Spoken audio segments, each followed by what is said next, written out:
Well, of course, Tammy, as you mentioned earlier on, that there will be traffic diversion here in the city of Johannesburg, especially this wondrous street where St. Mary's Cathedral happens to be.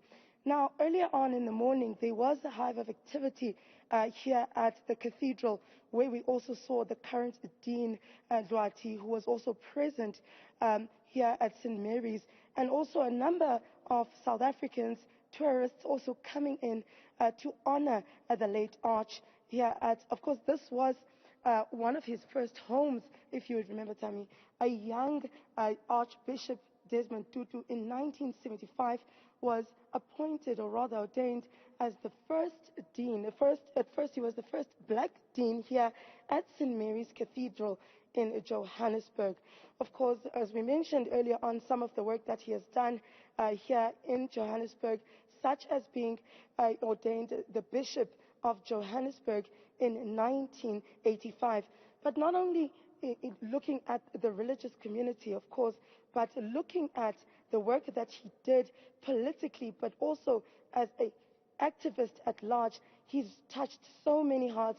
And one who were outside his house in Orlando West, we had a number of people coming in to pay tribute, and we spoke to some of them, and one of them happened to also be a pastor. We spoke to Pastor Zoma Mhlongo, who told us what kind of legacy he feels that the Arch has actually left behind for South Africans to continue being great, to continue being kind, and to continue being compassionate. This is what he had to say. I think the Bishop has left the legacy that each and every one of us as South Africans, we have to take it further, because he dedicated most of his life in preaching the gospel of peace, justice, and the unity amongst all the South Africans.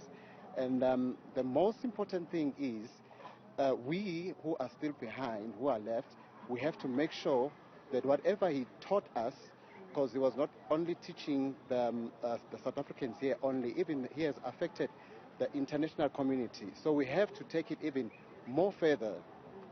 He played a big role even in the Truth and Reconciliation time. So we really thank God about his life, and we are saying also condolences to his family, the friends, and all the loved ones, and all the South Africans. We have lost the giant. He has fought the good fight.